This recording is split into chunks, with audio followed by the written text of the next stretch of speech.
नमस्कार. संविधान विचार मंच बारामती आयोजित भीमपुत्र आयडॉल 2025 या कार्यक्रमामध्ये देश आणि विदेशामध्ये ज्यांनी उल्लेखनीय कामगिरी केली आहे अशा 12 जणांना आपण सन्मानित करणार आहोत. ह्या 12 जणांना जाणून घेणं, ह्या व्यक्तिमत्वांची ओळख करून घेणं यासाठीचा हा कार्यक्रम आहे. या कार्यक्रमामधले आपले जे आजचे पाहुणे आहेत ते आहेत नळदुर्गचे मारुती बनसोडे सर. नमस्ते सर. नमस्कार. आपली माणसं मोजण्याची जी परिमाण असतात त्यामध्ये गाडी, बंगला, प्रॉपर्टी, पेहराव ह्या प्रमुख गोष्टी असतात आणि त्या आधारावरती आपण माणसांचं मोजमाप बघतो. पण ह्या मनुष्य जातीमध्ये काही अशी दुर्मिळ प्रजाती अशी आहे जी ह्या परिमाणाच्या पलीकडे असते किंवा या परिमाणाच्या आधारे तुम्ही त्यांची ओळख घडवू शकत नाही.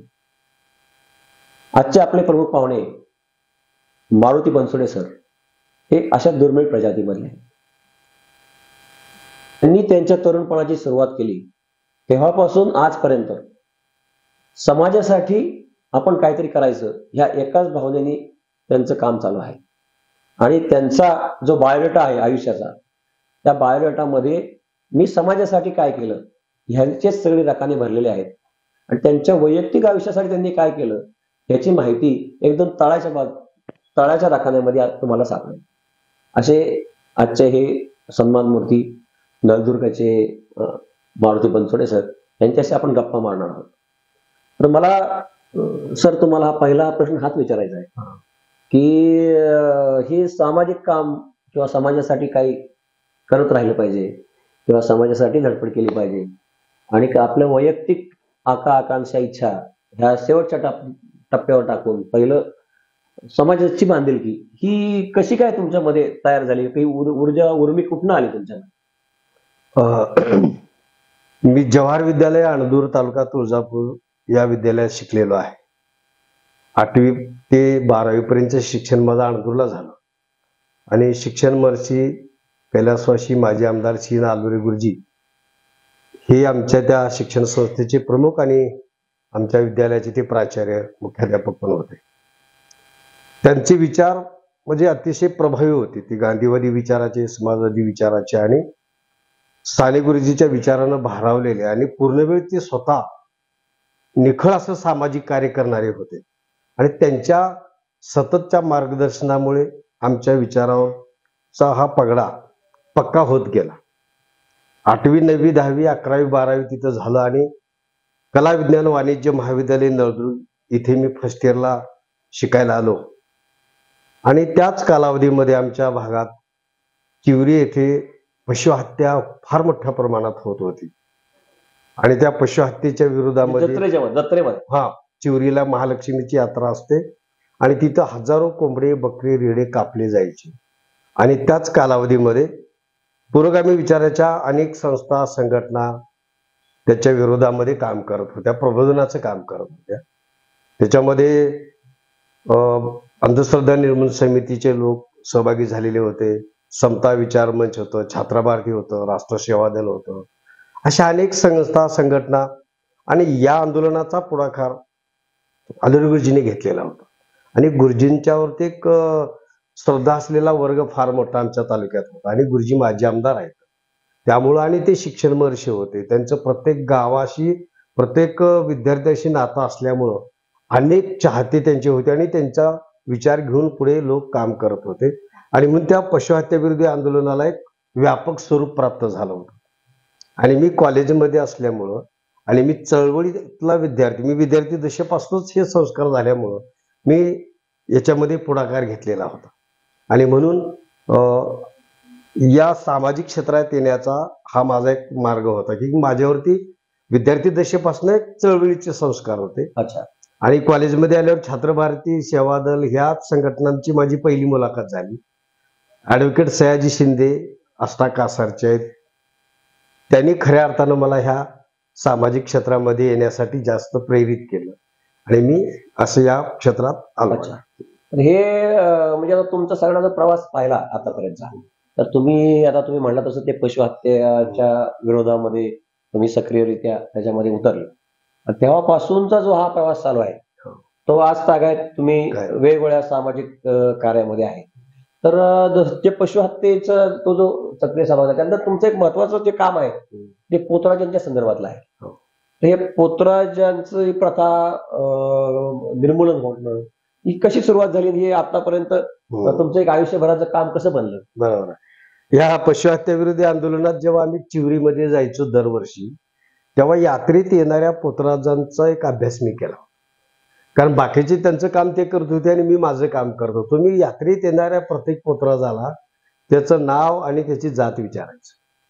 मग येणारा प्रत्येक पोतराजाला कोणी मग नाव विचारतो तर कांबळे, बनसोडे, देडे, गायकवाड, मस्के, लोखंडे अशाच आडनावाचे पोतराज मला भेटायचे. आणि त्याच्यामध्ये अल्पशिक्षित असायचे.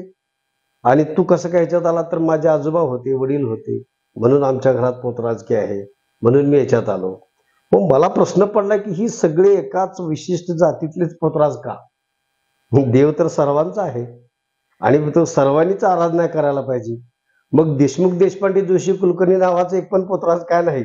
बरं, अगदी बरं. तर मला प्रश्न विचारायचं स्वतःला मी की हा प्रगल्भ समाज आहे, बुद्धिवंत आहे, शिकलेला आहे, त्यामुळे ते अंधश्रद्धेपासून कोसो दूर आहे, ते विज्ञानवादी आहे, ते पुढारलेले आहेत. पण ज्या घरात शिक्षण पोचलेलं नाही तिथं 18-20 दारिद्र्य आहे, तिथं अंधश्रद्धेचं प्रमाण जास्त आहे आणि म्हणून हे प्रकार घडत आहेत याची मला जाणीव झाली. आणि म्हणून मी ठरलो की आपण ह्याच्यावरच काम करायचं. आणि मग मी चिवरीच्या यात्रेत जेव्हा जी पोतराज येत होते त्यांचं नाव गाव विचारलं. त्याच्यानंतर असं ठरवलं की एक सर्वेच आपण करून घ्या. आणि मग मी प्रत्येक गावात जाऊन पोतराजांचा सर्वे केला त्या काळात. मग तेव्हाच मी अनिसचा पण कार्यकर्ता म्हणून जॉईन झालो. कारण डॉक्टर नरेंद्र दाभोळकर चिवरीच्या पशुहत्याविरोधी आंदोलनात ते व्यापक झालं होतं आंदोलन. 4-5 वर्ष चालल्यानंतर 90-91ला जास्त तीव्र झालं होतं. आणि मग डॉक्टर दाभोळकर तिथं आलेले होते आणि दाभोळकर आणि मी एकाच मेटॅडोर मधून आम्ही चिवरीमध्ये जात असताना ते माझ्याशी संवाद करत होते. आणि ते म्हणाले तू कधी काम करतो, कसं करतो, काय तुझं बॅकग्राऊंड काय, ही सगळी चर्चा झाली. कारण मग त्यांना माझा इतिहास सांगावा लागला. कारण माझ्या लहानपणी माझ्या आई वडिलांनी मला पण देवाला सोडलेलं, पण मला खंडोबाचा वारू म्हणून सोडलेलं. आणि मी 4थीत असताना माझ्या आई वडिलांनी माझं पट बसवलं, म्हणजे देवाबरोबर लग्न लावणे. आपल्याकडे फार वाईट प्रथा आहे. यल्लामा देवी बरोबर बाईचं लग्न लागतं, ती यल्लामाची दासी बनते. पोतराज म्हणून देवीबरोबर त्याचंही विधी करतात आणि त्याला पोतराज सोडतात. चिवरीच्या आई अंगात येते म्हणून नाचणाऱ्या महिला असतात. महाराष्ट्रातल्या कुठल्याही देवी देवीच्या नावाने, मग ती येडाई असेल येरमाळ्याची किंवा तुळजाई असेल तुळजापूरची किंवा चिवरीची महालक्ष्मी असेल, प्रत्येक तालुक्यात जिल्ह्यात वेगवेगळ्या देवी असतात. त्या देवीच्या नावानं अंगात येतं म्हणून महिला नाचतात किंवा त्यांच्या अंगात भरलं जातं. तर त्याची विधी त्या देवी बरोबर होते, लग्न विधी केली जाते. तसं खंडोबाचं वारू म्हणून सोडत असताना माझे वडील एका शेतकऱ्याच्या शेतात कामाला वर्षभराची नोकरी राहिली. त्यातून 2 बोकड घेतले, सगळ्या पाहुण्या रावळ्यांना बोलवलं, गोड जेवण तिखट जेवण केलं. आमचे गुरु लोक आले, त्यांनी रात्रभर जागरण गोंधळ केला. सकाळी लंगर तोडलं. कानात काय मंत्र फुकला मलाही कळलं नाही, कारण मी 4थीला होतो. त्यामुळे त्यांनी मंत्र काय फुकला मला माहित नाही. पण मी अंगात आलं म्हणून मी 4थी 5वी 6वी 7वी पर्यंत नाचत होतो. आता ह्याच्यातनं अनेक प्रश्न निर्माण होतात. मग अंगात येतं का, येतं की नाही. तर आम्हाला लहान, आता कुठल्याही जत्रेत किंवा कुठल्या लग्न समारंभात गेलात, वाद्य वाजतं, डीजे वाजतो, डॉल्बी वाजते, बँड वाजतं, हलगी वाजते आणि वाद्याच्या तालावरती लोक ठेका धरतात. म्हणजे त्याला काय अंगातच यायला पाहिजे असं काय नाही, एक संभवण्याची प्रक्रिया आहे. तर लोक नाचतात. मी तर फार लहान होतो, पण मला लोक नाचवत होते की माझ्या समोर एक हात भरून भंडारा घेऊन एक माणूस थांबलेला असायचा. दुसरा माणूस तांब्या भरून गोमूत्र घेऊन थांबलेला असायचा. आणि ते माझ्या समोर चल हाल, एळकोट एळकोट जय मल्हार म्हणून असं जोरात घोषणा द्यायची. समोरचा भंडारा डोळ्यात फुंकायचं, ते माझ्या नाकात तोंडात जायचा आणि त्याच्यावरून गोमूत्रांचा शिंपाळा व्हायचा. इतका त्रास सहन करण्यापेक्षा नाचलेलं का वाईट, म्हणून मी नाचायचं. लोकांना वाटायचं हे बालब्रह्मचारी आहे, ह्याच्या अंगात खरेच येत आहे. पण असं 4थी 5वी पर्यंत मी नाचत राहिलो. 7वी झाली गावात. माझ्या गावात 7वीपर्यंत शाळा होती. बोरगाव तुपाचं माझं जन्मगाव आहे. आत्ता मी नळदुर्गला गेली 28 वर्ष राहतो, पण माझं जन्मगाव बोरगाव तुपाचे, तालुका तुळजापूर. तिथं माझं घर, आई वडील तिथंच राहायचे आणि मी इथं. पण तेव्हा मग मी 7वी झाल्यानंतर अणदूरला शिकायला आलो आणि इथं आल्यानंतर हळूहळू बदल होत गेला होता. कारण 2,500 विद्यार्थी कोणीच नाचत नव्हतं आणि मी एकटाच का नाचू, म्हणून मी स्वतःहून बदलत होतो. पण माझ्या आईला वाटत होतं की आता वसतिगृहात राहतो, त्या महिला आंघोळ करून येत आहेत की नाही माहीत नाही, त्याच्यामुळे ह्याचं बोध झालं, म्हणजे ह्याच्या अंगातलं येत नाही ह्याचं बोध झाला असं आईला वाटायचं. पण मी बदलत होतो. आलोरे गुरुजींच्या शाळेमध्ये फार अतिशय कष्टाळू, मेहनती आणि एक सक्षम पिढ्या, अनेक पिढ्या घडवणारे शिक्षक. त्याच्यामध्ये आमचे ब्याळे गुरुजी म्हणून होते, हे अप्पाराव ब्याळे सर. त्यांनी तर भंडारा जरी लावून कोणी वर्गात आलं तर त्याला फटके मारायचे. तुझा देव तुला पास करणार आहे का म्हणायचे. असे आक्रमक होते. त्यामुळे आणखी माझ्या बदलणाऱ्या विचाराला एक परिपक्वता होत गेली होती. मी बदलत गेलो आणि म्हणून मी नाचायचं बंद केलं. आणि मग पुढे चिवरीच्या यात्रेत मी काम करत असताना पोतराजाचे केस कापत असताना पोतराजांना पटवण्यासाठी मी म्हणायचो, अरे मी पोतराज होतो, मी केस कापले, मी मेलो का? मेलो नाही. तुम्ही मरणार नाहीच अशी गॅरंटी मी त्यांना द्यायची. मी चिवरीच्या आंदोलनाच्या नंतर तुळजापूरला एका वसतिगृहावरती गुरुजींनी मला रेक्टर म्हणून घेतलेलं होतं 96 मध्ये. आणि मी कुलस्वामिनी विद्यालयात 8वी 9वीला मराठी शिकवत होतो आणि वसतिगृहाचा रेक्टर होतो. माझ्या वसतिगृहातली मुलं शाळेत गेली आणि तर मी बाहेर यायचो, तेव्हा तुळजापूरच्या स्टँडवर एक गोरा गुमटा पोरगा, पोतराज असलेला दीपक डोंगरी मस्के, त्याचे केस मी 18 फेब्रुवारी 1996 कापले.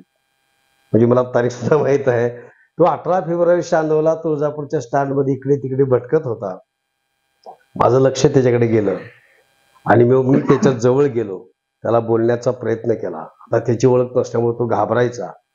तो हातभर केस वाढलेला, गोरा गुमटा, पण पोतराज होता. आणि मग म्हणला, अरे तू केस का राखला? ते नाही, माझं देवाच आहे, मला, मी पोतराज आहे. तुझे वडील पोतराज होते, आजोबा पोतराज होते, मग आता कुठं आहे? ते गेलेत भीक मागायला बाहेर, वारी करायला. त्याला मी सांगितलं, अरे तू इतका सुंदर गोरा गुमटा आहेस, केस कापून टाक, शाळेत जा. तू त्यावेळेस आवडणाऱ्या हिरोचं नाव सांगायचं, तू ह्याच्यासारखा वचील, बच्चासारखा वचील, मिथून सारखा वचील. तो लोक घाबरायचे, ती जवळ बसायचं नाही. तो जिथं जाईल तिथे मी जाऊन बसायचो. त्याला हळूहळू मी बोलतं केलं, अरे तुझ्या गावात मी येत होतो, तू मला ओळखत नाहीस, मी पोतराज होतो, मी केस कापले, मी काय मेलो नाही, तू मरणार नाहीस, अशी त्याला खोटी गॅरंटी दिली. 4 तास लागले मला त्याला पटवायला, पहिल्या पोतराजाला. आणि शेवटी तो तयार झाला. आता तशी माझी परिस्थिती काही नव्हती, पण मी त्याला घेऊन गेलो न्हाव्याकडे केस कापायला. तो न्हावे म्हणाला, मी ह्याची केस कापत नाही, देवीचा कोप होईल. आणि म्हणले, देवीचा कोप झाला तर माझ्यावर होईल, मी त्याला तयार केले, नाही तर त्याच्यावर होईल, तुझ्यावर कशाला होईल? तुझा व्यवसाय, तू पैसे घेऊन केस काप. नाही म्हणला, साहेब मग 50 रुपये द्या. देतो. 1996 त्या न्हाव्याला मी 50 रुपये दिले, त्याचे केस कापले. त्याला म्हणलं, ही सगळी केस तुझे पूर्ण राखलेले जन्मल्यापासूनचे एका पेपरमध्ये बांध आणि नदीत नेऊन टाक, किंवा तुझ्या घरात आजी असेल तर ती दचकेल, काहीतरी होईल, काय टेन्शन घेऊ नको. आणि मग मी काय केलं की त्याचे केस कापण्याच्या आधी त्याचे केस सोडून असं त्याला बोलतानाचा एक फोटो घेतला, उभा फोटोग्राफरकडे जाऊन, आणि केस कापल्यावर एक फोटो घेतला आणि पेपरला बातमी दिली, दिप्या पोतराज झाला दीपक मस्के, अशा पेपरला बातम्या लागल्या. आणि तो पोतराज असलेला आणि पोतराज नसलेला असे त्याचे फोटो दोन्ही छापले. संचार, तरुण भारत, केसरी, लोकमत, फार इतकं प्रसिद्धी बातमी झाली त्याची. आणि लोक मग ती वाचू लागले. माझ्याकडे त्यावेळेस त्या अवस्थेत नसताना पण त्याला मी एक रेडीमेड ड्रेस घेतला. त्याच्या पायात चप्पल नव्हती, त्याला चप्पल घेतली, पॅन्ट शर्ट घेतली, केस कापले, म्हणजे एक हॅट घेतली, टोपी, आणि त्याला असं बदललं त्याचं रूप सगळं, आणि त्याला मी पाठवलं. आणि मग नंतर अशा अनेक पोतराज मला भेटू लागले. मग माझा अनुभव वाढत गेला. पहिल्या पोतराजाचं मत परिवर्तन करायला 4 तास लागले, पण नंतर माझा स्पीड वाढला, अनुभव वाढला, आणि नंतर तर मी एका तासात एक पोतराज तयार करू, केस कापायला तयार करायचो.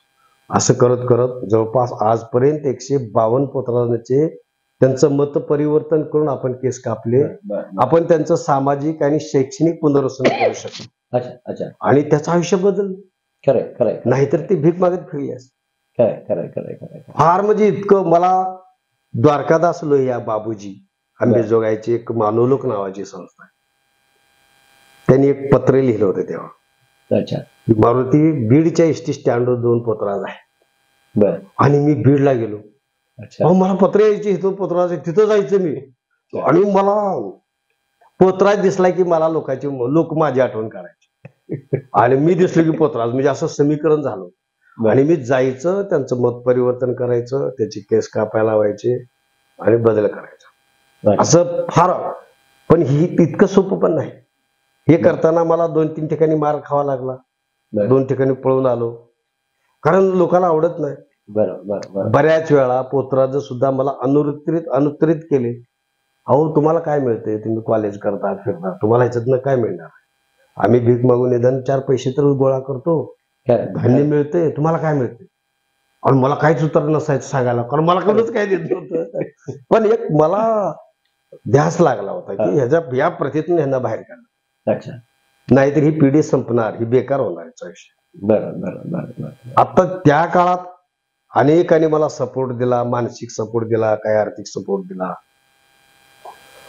जवळपास 88, 89, 90, 91 पर्यंत आमचा चिवरीचा लढा झाला. त्याच्यानंतर ही अभ्यास केला. पुन्हा महाराष्ट्र अंधश्रद्धा निर्मूलन समितीचा पूर्णवेळ कार्यकर्ता म्हणून दाभोळकर यांच्याबरोबर काम करत असताना त्यांनी मला सपोर्ट दिला. आणि मग मी कल्पना मांडली की पोतराज प्रथा निर्मूलन निर्धार परिषद घेऊया. महाराष्ट्रात कुठंच झाली नाही.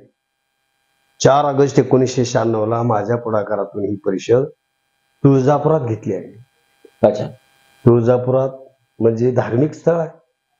तिथल्या लोकांचं आयुष्य जीवन त्या देवीवर अवलंबून आहे. आणि तिथं असं याच्या विरोधात काम करणं म्हणजे साधी गोष्ट आहे. पण मी पायाला भिंगरी लावल्यासारखा 3 महिने फिरत होतो. तेव्हा मोबाईल नव्हता, इंस्टाग्राम नव्हतं, फेसबुक नव्हतं, काय नव्हतं. पण तरी 3 महिने पॉम्पलेट वाटून फिरून माझ्या पोतराज परिषदेचा जवळपास 2,500 हजार लोक आलेले होते. अरे बाप, 2000. हा, पूर्ण पुजारी मंगल त्या समाजाची, म्हणजे पोतराज ज्या समाजात येईल त्या समाजाची मॅक्झिमम आली. हो, त्याच्यात आम्ही पेपरला बातम्या दिलेल्या होत्या की जे कोणी माझी पोतराज असतील त्यांनी पण या, ज्यांनी केस कापले असतील, पुढे गेले असतील, नोकऱ्या. बरं. तुम्हाला सांगतो साहेब, पेपरच्या बातमीतून कळंबचे माजी आमदार विनायकराव भोसले आले होते परिषदेला. आमच्या परिषदेचे अध्यक्ष निळू फुले होते. आम्ही निळू फुलेंना अध्यक्ष म्हणून बोलवलं होतं. उद्घाटक एन.डी. पाटील होते. आणि प्रमुख मार्गदर्शन डॉक्टर नरेंद्र दाभोळकर आणि ऍडव्होकेट एकनाथ आव्हाड, मानवी हक्क अभियानचे जिजा म्हणतो आम्ही त्यांना. एकनाथ आव्हाड स्वतः पोतराज होते, त्यांचे वडील पोतराज होते. त्यांनी स्वतःच्या वडिलांचे केस आधी कापले, स्वतःचे कापले. त्यांचा अनुभव. मग ती लोक तेव्हा काय, मग साधे लँडलाईन फोन केला होता मी त्याला. भावाशाची परिषद 5 गाड्या घेऊन आली होती, कला पथक वगैरे घेऊन आले होते. म्हणजे इतकी प्रसिद्धी झाली होती. निखिल वागळे तेव्हा आपलं महानगर नावाचं दैनिकाचे ते संपादक होते. त्यांच्या महानगरमध्ये माझा लेख लावला होता त्यांनी तेव्हा, मुंबई आवृत्ती आणि औरंगाबाद आवृत्तीला. आणि पोतराज परिषदेची बातमी कव्हर करण्यासाठी बेळगाव तरुण भारतचा प्रतिनिधी आलेला होता.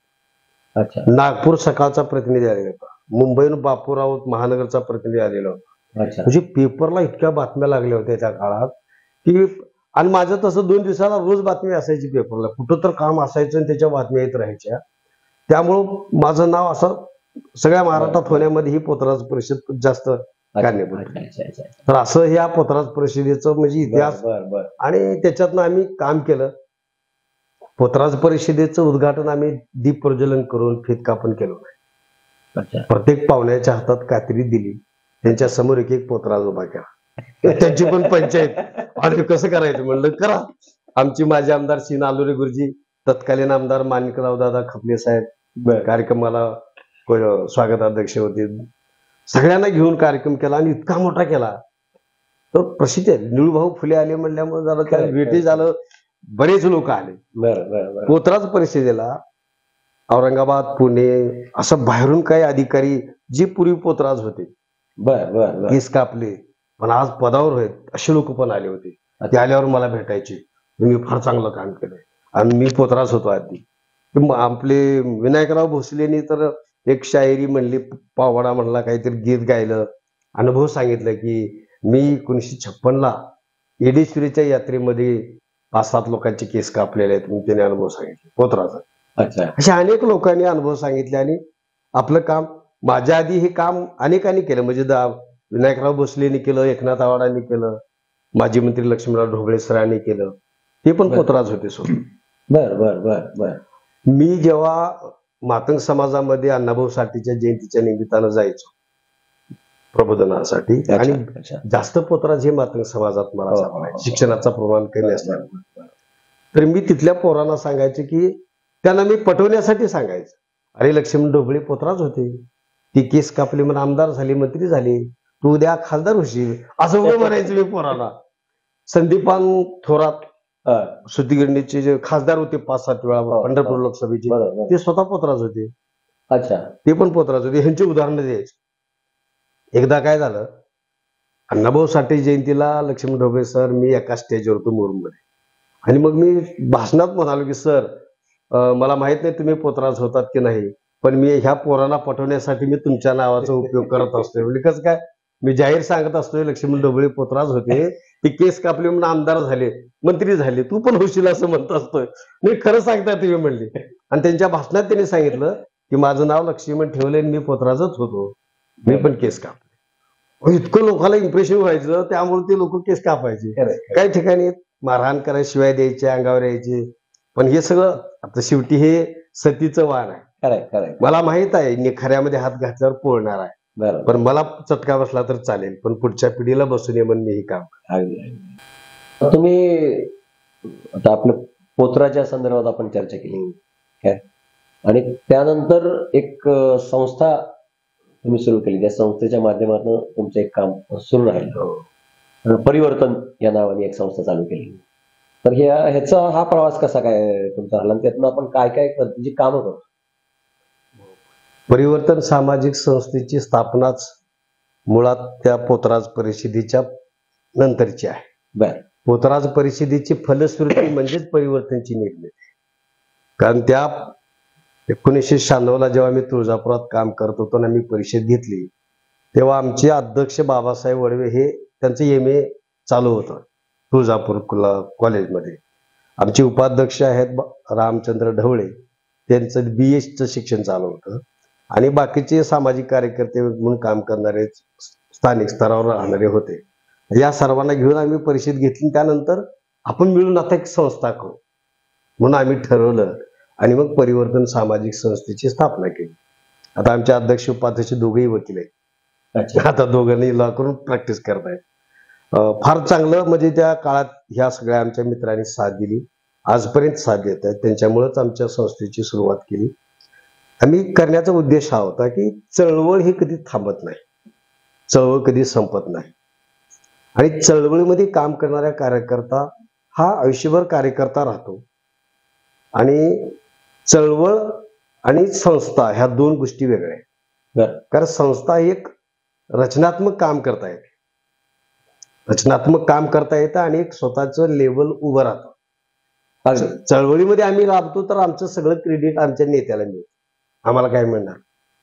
बरं, चळवळीमध्ये एक नेता तयार होतो, मोठा होतो, संस्थेमध्ये अनेक जण तयार होतात. हा फरक माझ्या लक्षात आल्यामुळं आपण चळवळ तर करत राहणारच आहोत, आपल्या अविभाज्य भाग आहे तो राहीलच, पण एक रचनात्मक काम करावं, आणि म्हणून आम्ही परिवर्तनची स्थापना केली. आणि आमच्या परिवर्तन सामाजिक संस्थेचा पहिलाच उद्देश आहे पोतराजाची पाहणी, प्रबोधन, संघटन आणि पुनर्वसन करणे, महिलांचे संघटन करणे, शेतकऱ्याच्यासाठी काम करणे, बालकांच्यासाठी काम करणे. जे जे चांगले विचार आहेत ते सगळे त्याच्यामध्ये आणलेले आहेत. त्याचा एक इतिहास असा की आमच्याकडे 93ला भूकंप झाला, किल्लारी सास्तूर, आणि जगभरातल्या सामाजिक संस्था, लातूर आणि उस्मानाबाद, आता धाराशिव झालंय, पण उस्मानाबाद, धाराशिव त्या भागामध्ये जगभरातून सामाजिक संस्था आलेल्या होत्या. आणि आपल्याकडे तेव्हा काही सामाजिक संस्थांचं प्रस्थ नव्हतं. आपल्याकडे शैक्षणिक संस्था होत्या, औद्योगिक संस्था होत्या, सहकारी संस्था होत्या, पण NGO म्हणून, स्वयंसेवी संस्था म्हणून महाराष्ट्रात फार कमी संस्था होत्या. त्या मुंबई पुण्यासारख्या, नाशिक सारख्या मोठ्या शहरात, पण ग्रामीण भागामध्ये संस्थांचं प्रस्थ नव्हतं. बरं. भूकंपाच्या नंतर लोकांना हे क्षेत्र कळलं. भूकंपाच्या नंतर अगदी. जगभरातल्या संस्था आल्या आणि आमच्यासारखे अनेक कार्यकर्ते कोणत्या ना कोणत्या संस्थेमध्ये सहभागी होऊन त्या भागात काम करत होतो. बरं. त्यामुळे तो NGO म्हणून आमच्याकडे ती कन्सेप्ट लक्षात आली. आणि 93 ला भूकंप झाला. मी टाटा सामाजिक विज्ञान संस्थेमध्ये काम करत होतो काही काळ. माझ्याकडे 5-7 गावं होते. मग दर आठवड्याला मी कलेक्टरला भेटायचं, डेप्युटी कलेक्टरांना भेटायचं, RDC ना भेटायचं. 15-20 दिवसाला किंवा महिन्याला महाराष्ट्राच्या मुख्य सचिवाबरोबर किंवा भूकंप पुनर्वसनाचे जे सचिव होते त्यांच्याबरोबर आमच्या बैठका व्हायच्या. तर ती कामाचे आवाज आलेलं होतं लक्षात. बरं बरं बरं. म्हणून म्हणलं संस्था करावी आणि मग आम्ही ती संस्था केली. संस्था जरी आमची 96ला स्थापन झाली असली तरी काम काय आम्ही लगेच सुरू केलं नाही, कारण लगेच कोण देणार आहे. त्याच्यातल्या अनेक टेक्निकल बाबी पूर्ण करायच्या असतात, त्याही झालेल्या नव्हत्या. मग आम्ही 3-4 वर्ष आम्ही दुसऱ्या संस्थांचीच कामं करत राहिलो. पण 99 मध्ये 98-99 ह्या वर्षामध्ये नेहरू युवा केंद्र उस्मानाबादला आम्ही त्या कार्यालयाशी संपर्क केला. NYK कडनं छोटीशी निबंध स्पर्धा, वक्तृत्व स्पर्धा, असे छोटे छोटे कार्यक्रम त्यांनी दिले. कबड्डीच्या स्पर्धा ह्या आम्ही घेतल्या. म्हणजे परिवर्तन संस्थेची सुरुवात NYK पासून झाली खरं. म्हणजे त्यांनी पहिल्यांदा छोटीशी ग्रँट दिली, 2000, 5000, 10000 आणि मग काम सुरू झालं. ते तात्कालिक असते, तेवढ्यापुरतंच असायचं. पण ते करत करत मग पुढे माझं हे व्यापक काम आधी होतच, सामाजिक काम, ज्याच्यातनं काही लाभाचा तर विषयच नव्हता, एक सेवा म्हणूनच करायचं. पण त्याच्या बातम्या, कात्रणं सगळं असायचं. मग ते पोतराजावर केलेलं काम, परिषद, ह्याचे सगळे कात्रणं होते.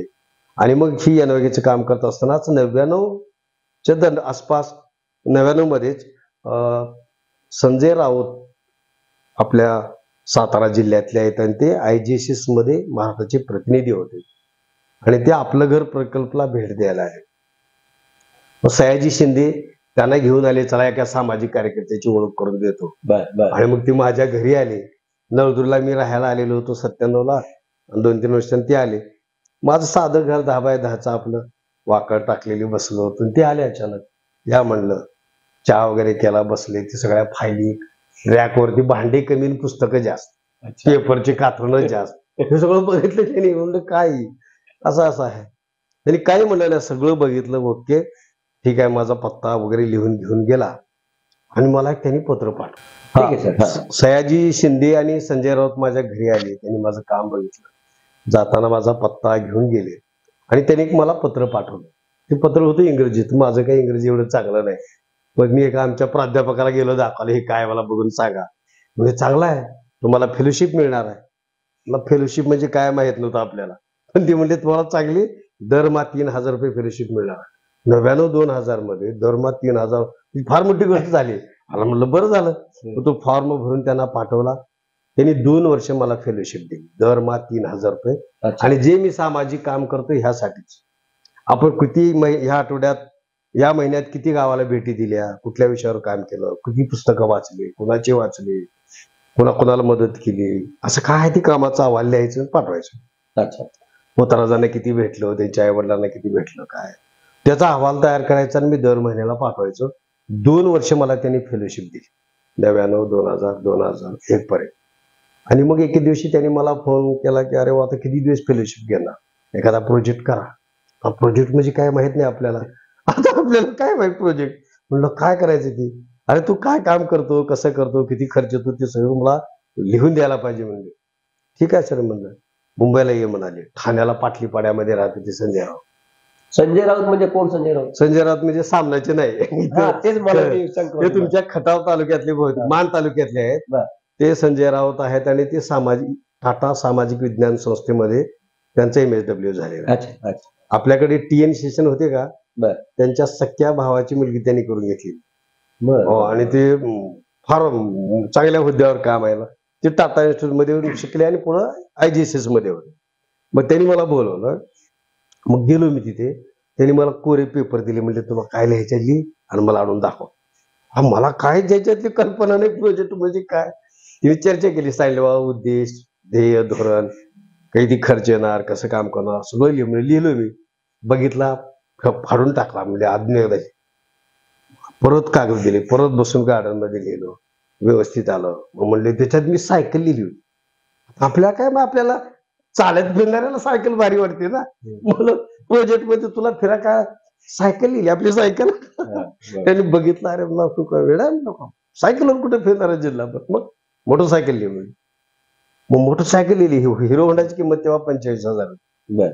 मला त्याने 2,50,000चा प्रोजेक्ट मंजूर केला आणि हिरो होंडा लिहिली. त्याच्यातून मला हिरो होंडा मिळाली आणि 2002 पासून मी गाडीवरच आहे अजून. म्हणजे मोटरसायकल त्याने दिली आणि प्रोजेक्ट मध्ये दिली. मग त्याच्यामध्ये काय केलं, 2 कार्यकर्ते लिहिले, एक सहाय्यक लिहिला, कोऑर्डिनेटर म्हणून माझं मानधन दरमा 3,000 लावलं, त्यांना 1,500 लावलं आणि वर्षाचं बजेट करून दिलं आणि तो प्रोजेक्ट मंजूर झाला.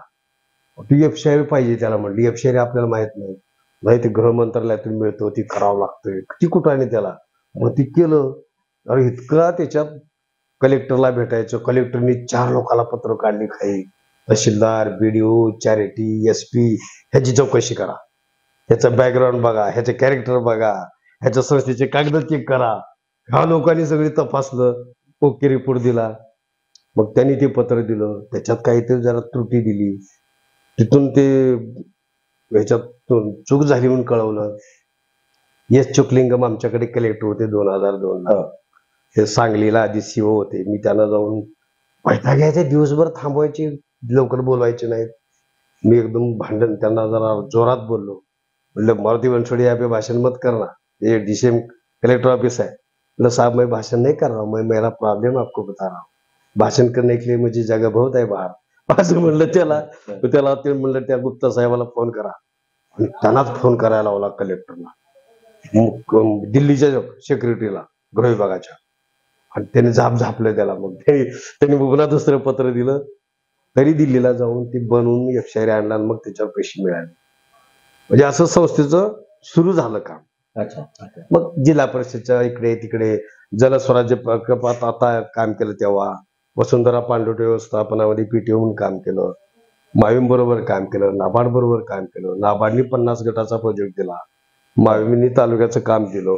फार कामं केली मी. माझ्याकडे 10 कार्यकर्ते कामाला होते तेव्हा आणि छान चाललं. 4-5 वर्ष चाललं, पुन्हा बंद पण, कारण जसं प्रोजेक्ट येईल तरच पैसे येणार ना. आपल्याकडे सातत्य कुठं. ही काही शैक्षणिक संस्था नाही परमनंट ग्रँट राहायला वगैरे काय. सामाजिक संस्थांचा आपल्या सिजनेबलच कार्यक्रम आहे. आला की आला आणि गेला की गेला. आल्यावर दिवाळी, नसलं की राहिलं. तर असे कार्यक्रम कंटिन्यू करत आलो. मग संस्था असंच काम करत पुन्हा मग आम्ही अनेक संस्थांची ट्रेनिंग केली. मी एवढी ट्रेनिंग केली, तुम्ही बघितलं असाल माझ्याकडे 89 प्रमाणपत्र आहे सध्या. इतकी ट्रेनिंग मी केली. पर्सनॅलिटी डेव्हलपमेंट, NGO मॅनेजमेंट, वेगवेगळ्या विषयाची ट्रेनिंग. त्या प्रश्नाकडे मला यायचं होतं आता, की तुम्ही नुसते एक सामाजिक काम करायचं म्हणून आपलं चालू नाही, पण तुम्ही अनेक गोष्टीचे ट्रेनर आहात आणि त्या ट्रेनर होण्यासाठी तुम्ही काहीतरी क्वालिफिकेशन मिळवलेले आहेत. तर तो कसा काय प्रवास आहे, किंवा त्यातलं टेक्निकल नॉलेज मिळवणं किंवा ह्या गोष्टी कशा काय झालं? हे असं सतत भाषण, व्याख्याने, वेगवेगळी. मी शाळा कॉलेजमध्ये जाऊन अंधश्रद्धा निर्मूलन ह्या विषयावरती बोलायचो. त्यामुळे माझं धाडस निर्माण झालं. कुठल्या विषयावरती भाषण करायचं, तयारी करायची, कॉलेजमध्ये जाऊन बोलायचं, शाळेत जाऊन बोलायचं.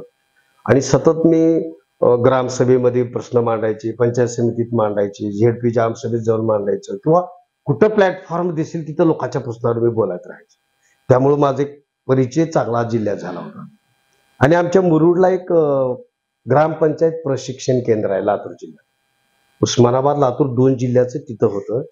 जिल्ह्यातल्या सर्व ग्रामपंचायत सदस्यांना ट्रेनिंग द्यायचं ते प्रशिक्षण घेतलं. आणि मी 1995ला बोरगावच्या ग्रामपंचायतमध्ये मी बिनविरोध सदस्य निवडून आलो. स्वतः मी ग्रामपंचायतचा मेंबर होतो. आणि त्या कॉलेजचे प्राचार्य आम्हाला ट्रेनिंग द्यायला आले. म्हणजे जे जळकोटला 3 दिवस आम्हाला त्यांनी ट्रेनिंग दिलं होतं, तेव्हाच त्यांचा चांगला परिचय झाला होता. आणि मग पुढे दुसऱ्यांदाही पंचायतला मेंबर म्हणून ग्रामपंचायतमध्ये आलो होतो. पण मी वक्ता आहे, बोलतो, हे त्यांच्या लक्षात आलं. आणि मग नेहमी आम्ही भेटत राहायचो. मग ते एकदा फोन केले अचानक मला, की म्हणले 2014 मध्ये 14-15 जेव्हा 14 वित्त आयोग लागू होणार होता, त्याच्या आधी फोन केला आणि म्हणले बनसोडे तुम्हाला मी चांगली संधी देतो, तुम्ही मास्टर ट्रेनर होणार का, यशोदाला पाठवायचं नाव जिल्हा परिषद. पाठवा सर. माझे एक मित्र आसिफ मुल्ला म्हणून होते, लोहाऱ्याचे माजी सभापती, आता एक्सपायर झाले. मग आमच्या दोघाला त्यांनी फोन केला, दोघांचं नाव दिलं. यशोदाचा मास्टर ट्रेनर होण्यासाठी जिल्हा परिषदेकडनं रिकमेंडेशन व्हायला पाहिजे. मग आमच्या शिवसाहेबाचं रिकमेंडेशन त्यांनी करून पाठवलं आमच्याकडून. आमची निवड झाली आणि मग आम्ही तेव्हापासून यशोदाशी दरवर्षी आमचं रिकमेंडेशन होतं, कारण आमचा परफॉर्मन्स चांगला आहे बघतात ते. 14 वित्त आयोगाचं पूर्ण प्रशिक्षण जिल्ह्यातल्या सर्व 622 ग्रामपंचायतीचे सरपंच आणि ग्रामसेवक यांना दिलं. सहाय्यक सर्व BDO, विस्तार अधिकारी, सगळ्या अधिकाऱ्यांना ह्याचं ट्रेनिंग GPDPचं आम्ही दिलं. आणि आता GPDP, BPDP, DPDP, block panchayat development plan, district panchayat development plan, gram panchayat development plan, ह्याचं सगळं ट्रेनिंग आमच्याकडेच आहे. आम्ही ती नेहमी देतो. त्यामुळं जे माझा तसा संपर्क तिथे यशोदामध्ये वाढला आणि आतापर्यंत मी कंटिन्यू आहे. आणि ते आणखी काही ट्रेनिंग तुम्ही ह्या यशोदाच्या व्यतिरिक्तही बरेचशी काही ट्रेनिंग तुमच्या दिसतात? हो, ह्याच्यामध्ये बायोडायव्हर्सिटी मॅनेजमेंटचं ट्रेनिंग आहे, वॉटर शेडवरचं आहे. त्याच्यानंतर अफार नावाची जी मोठी संस्था पुण्याला आहे, अफार्म, ती महाराष्ट्रातल्या स्वयंसेवी संस्थांची मातृ संस्था आहे आणि त्या संस्थेचे सभासद संस्था आहे माझी. आम्ही त्यांच्याशी 15 वर्षापासून जोडून आहोत आणि अलीकडे आम्ही मेंबर झालो आहोत 19 पासून, काहीतरी 16 नंतर. तर आम्हाला ते फार वेगवेगळ्या विषयाचं चांगलं प्रशिक्षण दिलेलं आहे त्यांनी, की समाजातले प्रश्न कसे शोधायचं, कसं काम करायचं. त्याच्याही आधी 2002-03 मध्ये आपल्याकडे DFID पॅक्स नावाचा प्रोजेक्ट भारतात आलेला होता. भारतातल्या 107 गरीब जिल्ह्यामध्ये हा कार्यक्रम बाहेरच्या देशातल्या संस्थेने राबवला होता आणि त्याच्यामध्ये मी 2 नेटवर्क मध्ये, SOS नावाचं एक नेटवर्क होतं आमचं, सेवावर सिस्टर्स, जे सुनील शेट्टीची सासू आहे होत्या तुला कादरी, त्यांच्याबरोबर आम्ही काम केलं. आणि दुसरे आमचे मार्गदर्शक रमाकांत बापू कुलकर्णी, सहयोग निर्मिती माळमरा नावाची संस्था आहे. त्यांनी आम्हाला खऱ्या अर्थाने NGO मध्ये जास्त घडवलेलं आहे, कारण त्यांच्यासोबत पण आम्ही 4-4.5 वर्ष काम केलं. खऱ्या अर्थानं बापूने आम्हाला जास्त घडवलं, की समस्याकडे कसं पाहायचं, समस्या कशा शोधायच्या, ग्रुप मिटिंग डिस्कशन कसं करायचं, ग्रहभेटी कशा करायच्या, एखाद्या क्लायंटच्या म्हणजे वैज्ञानिक पद्धत फार जबरदस्त. आपला भाबडेपणा नाही की अशा पद्धती काम केलं पाहिजे, अतिशय तांत्रिक व्यवस्थित त्यांनी आम्हाला शिकवलं आणि त्याच्यातनं आम्ही हळूहळू डेव्हलप होत गेलो. म्हणजे आता आमच्या संस्थेचा असं एक बेस तयार झालेला आहे, की परिवर्तनला आता 28 वर्ष झाले. परिवर्तनकडे अनेक प्रोजेक्ट आम्ही छोटे छोटे का असे ना पण आम्ही राबवले आणि त्याचं आमच्याकडे हिस्ट्री आहे, त्याचा आमच्याकडे सगळा बायोडाटा आहे, त्याचे रिपोर्ट्स आहेत आणि तुम्हाला ते पाहायला मिळेल. म्हणजे इतकं चांगलं डॉक्युमेंटेशन आम्ही आता केलं.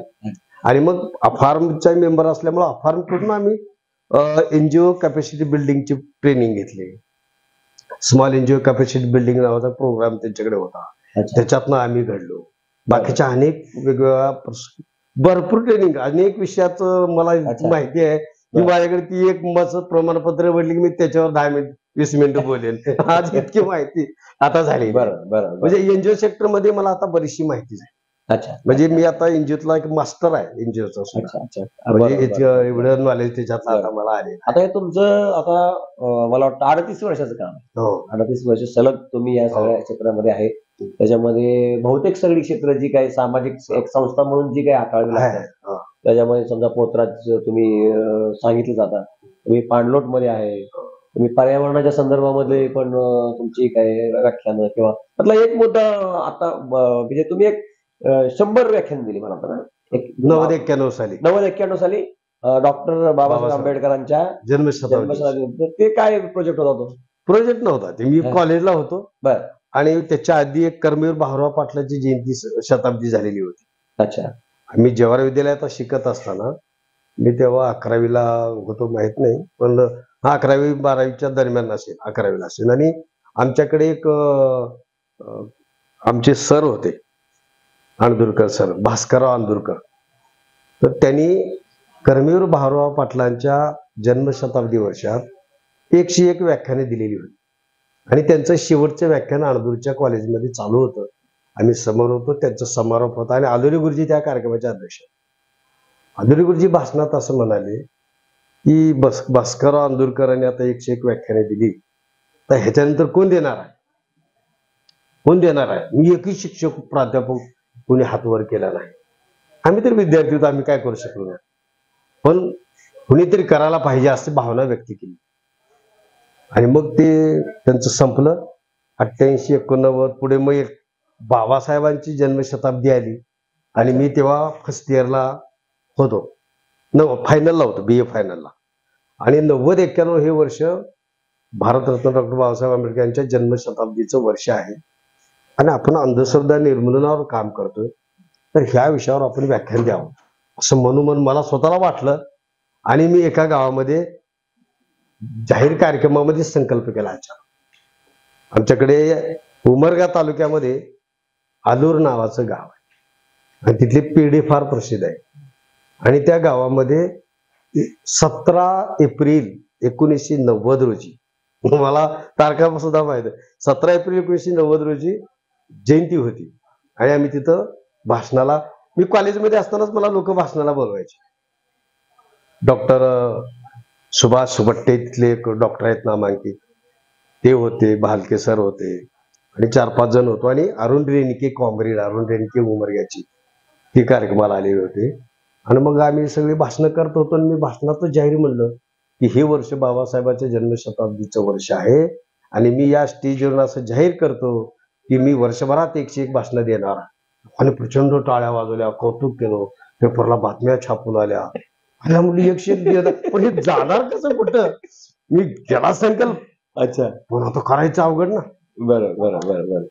त्याच्यापेक्षा अवघड असं होतं की त्या गावाचं नाव बदनाम असं झालं होतं की आलूरचा मठ, म्हणजे दिवसभरात जे रात्री जे बोलतात ते दिवसा काहीच करत नाही, असे काय त्या गावात होती.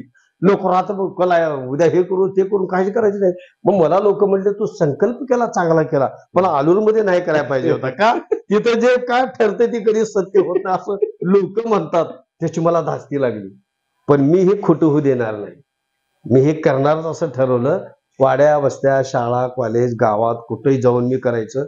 लोक तेव्हा मला पत्र पाठवते, ते 15 पैशाचं 10 पैशाचं कार्ड होतं, 5 पैशाचं, आणि त्याच्यातून लिहायचे आमच्या गावाला या. मग तिथं जायचं, ते भाषण द्यायचं, चालत जायचं कधी कधी. पण ती वर्षभरात मी 117 केले. अच्छा, 101चा संकल्प होता. आलूरमध्ये सुरुवात केली. 365 म्हणजे दिवसाला एक व्याख्यान झालं. 365 दिवसात करायची होती आणि केलं मी. एकाची डबल करायचं. बरं बरं बरं. कधी डबल टेबल, कधी 8 दिवसाचा गॅप, पण फिरायचं. बरं. आणि त्याचा समारोप दहिटना गावात केला. अच्छा अच्छा अच्छा. नंतर माझी सासरवाडी झाली ते गाव. म्हणजे त्या गावात माझी सैनिक वसंत कांबळेंनी माझा सत्कार केला, शाल वगैरे दिली.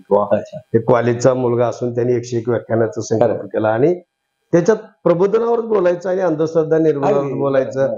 वाघ्या, मुरळी, देवदासी, पोतराज, ह्याच्यावर हे कसं जे काही कर्मकांड आहे, आम्ही देव आणि धर्माच्या विरोधात नाही, पण देव आणि धर्माच्या नावाने जर माणसाचं आर्थिक, मानसिक आणि शारीरिक शोषण होत असेल तर त्याला आमचा विरोध आहे असं मत आम्ही मांडायचं. देवाला विरोध नाही, पण देवाच्या नावानं जर चुकीचं होत असेल तर तिथे विरोध करतो. तुमच्या श्रद्धेला आम्हाला तडा जाऊ द्यायचं नाही. श्रद्धेशिवाय जगात कुठलीच गोष्ट साध्य होत नाही, पण ती श्रद्धा ही अंध नसावी असं सांगायचं. पोतराजाला तुझा बाप पोतराज आजोबा म्हण तू, पण तू असं राहून काय करणार? मग तो शिकणार नाही. कारण हे पोतराजावर मी जास्त फोकस करायचं कारण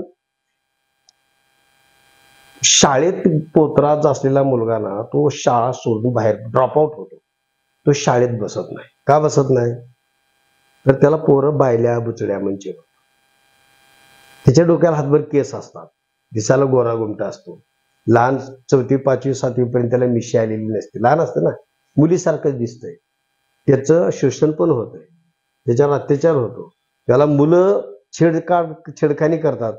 तो मुलगी नसल्यामुळे मुलीत बसत नाही, मुलं त्रास देतात म्हणून तो शाळा सोडतो.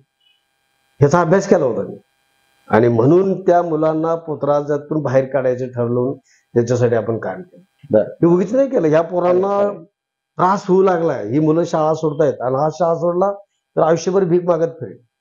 तुम्हाला उदाहरण सांगतो सर, गेल्या 2 वर्षापूर्वी तुळजापूरच्या स्टँडवर थांबलो होतो आणि एक मुलगा म्हणलं लग्न झाले असं इनिशिएट वगैरे करून मुलाला कडेवर घेतलाय, त्याची बायको सोबत होती, कारण मी त्याची केस कापली होती. मी त्याला ओळखलं नाही ना. आता तू मला बघून पळत आला, बरं. माझ्या लगेच बुटाचा पाया पडला, सर तुम्ही ओळखलं का? नाही. सांगितलं मी असं असं ह्या गावचं आहे, तुम्ही माझी केस कापले होते, हा माझा मुलगा आहे, ही माझी बायको आहे, ओळख करून दिली. अहो किती मोठा आनंद वाटला मला. माझ्या आनंद असू आले माझ्या डोळ्यात की तुम्ही जर माझे केस कापले नसते तर इथं मी भीक मागत फिरलो असतो सर, पण आज तुमच्यामुळे मी नांदेड सिटीमध्ये राहतो म्हणला, पुण्यामध्ये. बरं बरं बरं हा एक चांगल्या शेतकरी गाडीवर ड्रायव्हर आहे. अच्छा अहो किती आनंद वाटला. बरं अशा एक पोतराज तर त्याच्या लग्न पत्रिकेवर वर देवाचं नाव जिथे छापतो का नाही, तिथं मारुती बनसोडे छापलं होतं. आणि ती पत्रिका घेऊन घरी आला, म्हणलं माझ्या लग्नाला तुम्ही आलं पाहिजे का? अहो तुमच्यामुळे मी माणसात आलोय म्हणणार, तर पत्रिकेवर नाव घरी येऊन. इतके लोक असे भेटतात ना की मला इतकं समाधान, लाखो रुपये मिळाल्याचं समाधान मिळते. कारण हे काम फार महत्वाचं आहे. बरं. आयुष्यात एकही माणूस बदलून दाखवा, पोतराज तर एक बदलून दाखवा तुम्ही. चॅलेंजेबल काम आहे, सोपं नाही. पण मी माझ्या आयुष्यात 152 लोकांचं लाईफ चेंज केलेलं आहे, बदललेलं आहे. मी त्याला पैसे नाही दिले, पण त्यांना मोटिवेशन दिले, त्यांना विचार दिला, त्यांना दृष्टी दिली आणि त्यांचा एक वेगळा रस्ता तयार करून दिला. हे फार साधं काम आहे. अंगात येऊन नाचणाऱ्या 40 महिलाचं कायमचं बंद केलंय. मी दिसलो की बहानामध्ये करणारा पळून जातो. त्या अंगात येणार, मी त्या वाजवण्याला म्हणतो अरे तू जरा काट्यातून जा, हलगी वाजव जा, तू काट्यातून जाय. कसं नसतात बुबा, सराटीच्या काट्यात चप्पल घालून तू जा. ही बाया नाचायच्या, पायात काटा पडला की तिथंच ती काढत बसायच्या, कुठे गेलं अंगातलं. मग मला लोक कॉलेजमध्ये बोलताना पण पोरं प्रश्न विचारायचे की मग अंगात ते खरं का खोटं. तर मी उदाहरण आता तुम्हाला सांगितलं, ही एक मानसिक विकृती आहे. दुसऱ्या देशात असं अंगात आलं तर पोलीस स्टेशनला फोन करतात, त्याला घेऊन जा म्हणतात. आमच्याकडे अंगात आले की काम सोडून त्याच्या पाया पडतील, आईचं चुकलं वाकलं माफ करा, गुन्हा पत्रात टाका. म्हणजे इकली मानसिकता अजून बदललेली आहे. त्यामुळे आपल्याला लोकांना हळूहळू विज्ञानाकडे न्यायचं आहे, शिकवायचं आहे, बदल करायचा आहे. या प्रथा परंपरा आजच्या काळात टिकणाऱ्या नाही. तुळजापुरात पोतराज प्रथा निर्मूलन परिषद घेताना मला फार विरोध झाला. त्या नेत्याचं नाव सांगणार नाही, पण शिवसेनेचा जिल्हा उपप्रमुख होता आणि ते म्हणला तुम्ही आमचं धर्म बुडवायला निघालात. हिंदुत्ववादीचं सरकार होतं 95ला आणि म्हणजे तुम्ही आमचं देव धर्म बुडवायला निघालात, ही पोतराज परिषद होऊ देणार नाही, उधळून लावू म्हणला. आम्ही त्याला बोलत 3 तास चर्चा केली मी त्यांच्याबरोबर. त्यांना म्हणलं आपण चर्चा करू. मग त्याला प्रश्न विचारायला लावले, मी प्रश्न विचारले. मी म्हटलं कुठलाही धर्म बुडवाय मी निघालो नाही, मी एवढा मोठा माणूस नाही, मी लय साधा कार्यकर्ता आहे आणि मला कुणा धर्माशी देणं घेणं नाही. मी फक्त जे वाईट आहे ते वाईट बाहेर काढण्याचा प्रयत्न करतोय, उलट तुमचा धर्म स्वच्छ करायचं काम करतोय म्हणलं मी. कसं म्हणला? मी म्हणलं बघा पोतराज ही प्रथा त्याज्य आहे, आता टाकून देण्याची आहे, तर त्याचं कशाला आम्ही उदो करायचा? बरं, तुम्हाला जर वाटतं हिंदुत्वाचं संरक्षण करायचं आणि ही प्रथा जोपासली पाहिजे, तर मग पोतराजांना तुम्ही विधान परिषदेवर आमदार म्हणून घ्याय का ना? शिक्षक मतदारसंघातून घेता, परिषद मतदारसंघातून घेता, एक पोतराज प्रत्येक काम करणाऱ्या पोतराजाला आमदार करा. तुमचं सरकार आहे हिंदुत्ववादी, एखाद्याला आमदार करून दाखवा. किंवा आता ही प्रथा आम्हाला नको आहे, तुम्हाला जोपासायची आहे ना, तुमच्या पोराला पोतरा सोडा ना तुम्ही, आम्हाला काय वाईट वाटणार नाही. तुमच्या मुलीला ज्याने सोडा नाचायला, आम्हाला वाईट वाटणार नाही. आम्हाला आनंद वाटेल तुम्ही खरंच धर्माचं संरक्षण करणार. मला बोलताच ना असे प्रश्न विचारल्यामुळे म्हणलं आम्ही सोडणार. आणि पोतराज भाग्या मुरळी ही कुठे आहेत? पोतराज कुठे आहेत? भीमनगर आणि साठेनगर मध्ये, टिळकनगर मध्ये का पोतराज नाही? गांधीनगर मध्ये का पोतराज नाही? शिवाजीनगर मध्ये का पोतराज नाही? करा ना तिथं पण पोतराज सोडा तुम्ही, आमचा विरोध नाही. अहो 3 तास अशी चर्चा केली.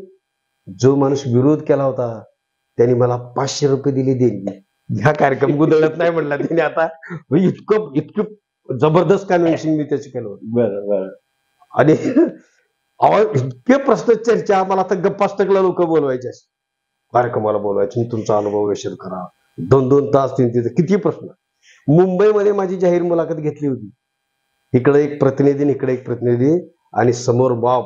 ह्याचा प्रश्न झाला की उत्तर द्यायचं ह्याचा. आणि मी तिथं सांगितलं होतं महाराष्ट्र टाइम्सला पहिल्या 15 बातमी, हिंदुत्वाचं संरक्षण आम्ही करायचं आणि सत्ता तुम्ही भोगायची. आम्ही काय ठेका घेतलाय पोतराज वाघ्या मुरळी देवदासी व्हायचा? आम्ही आता हे करणार नाही, तुम्ही करा, आमचा तुम्हाला पाठिंबा राहील. तुम्हाला माणसं कमी पडली तर हलगी वाजवायला आम्ही माणसं देऊ. मी काय केलं असं खरंय. हो. महाराष्ट्र टाइम्सला बातमी लागली. मुंबईमध्ये पुण्यामध्ये कात्रज भागामध्ये त्यावेळेस एक कार्यकर्ता माझ्या बातम्याचं कटिंग, माझी ओळख नाही काय नाही, पण त्याचे एसटीडीचं तेव्हा HDFC दुकान होतं तेव्हा, तिथं त्यांनी चिटकवून ठेवलं होतं. आमच्या भागातलं कोणतरी तिथं जेवणाच करायचं, मारुती बुलढाण्याची माहिती कसं काय लावला नाही. त्यांचं मला काम आवडतं, मला माझी काही ओळख नाही काय नाही, पण त्यांची माहिती अशी इतके चाहते होते माझे. अच्छा. अहो मी 1998ला दाभोळकर साप्ताहिक साधनेचे संपादक होते.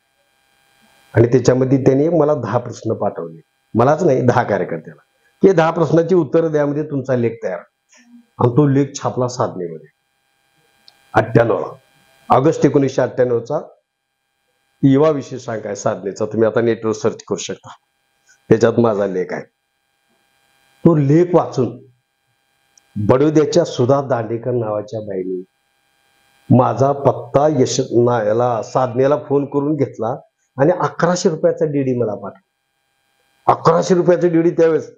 आणि म्हणले आमची तुम्हाला ओळख नाही त्या ताईची, पण पाठवला त्यांनी. तुमचं काम फार चांगलं. डॉक्टर सुधा जोशी नावाची एक, शशिकला जोशी म्हणून भंडाऱ्याचे एक डॉक्टर होत्या, त्यांनी पत्र लिहिलं पोस्ट कार्ड की तुमच्याकडे ATG आहे का, TLV आहे का. माझ्याकडे काहीच नव्हतं तेव्हा. म्हणजे तेव्हा कळाली ATG TLV काय ते मानकडे. आम्ही तुम्हाला मदत करू इच्छितो. आता जेव्हा TLV ATG नव्हती तेव्हा मदत करायला लोक होती, आता मिळाले तर कोणती नाही.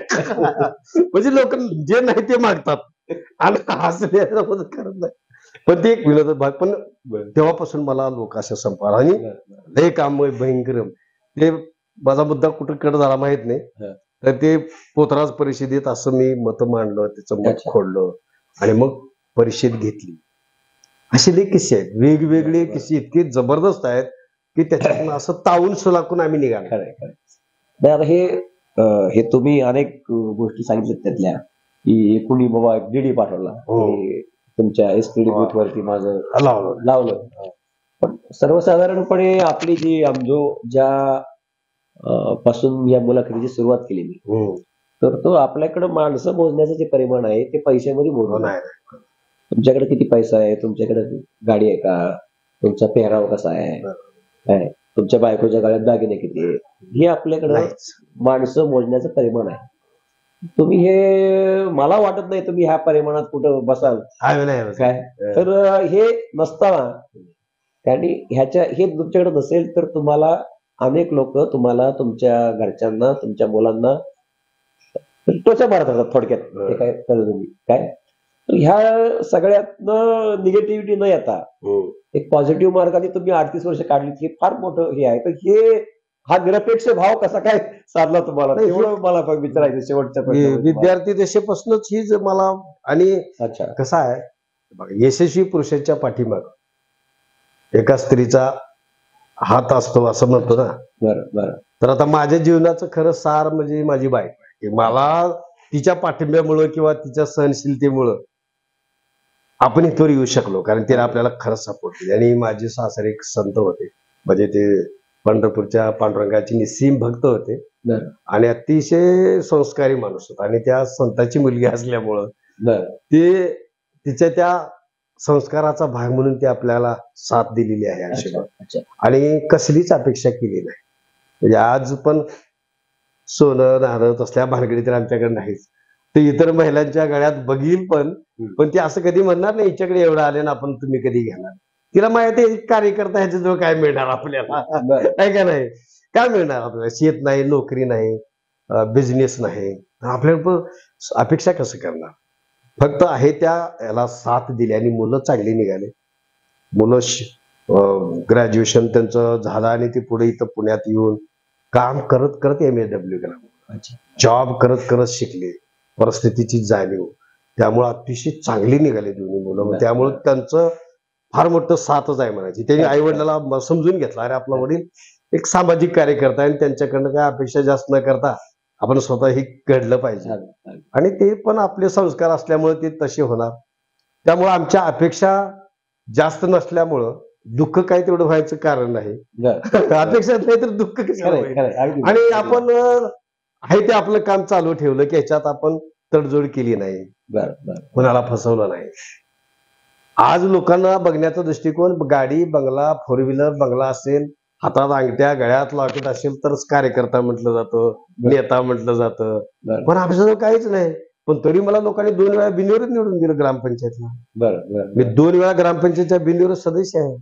त्याच्यानंतर बाजार समितीचा मी संचालक आहे तुळजापूरच्या 5 वर्ष. मी 2 वेळा जिल्हा परिषदेची निवडणूक लढवली. मला लिहायचं निवडणूक लढवायची, पण आपली परिस्थिती नाही आता.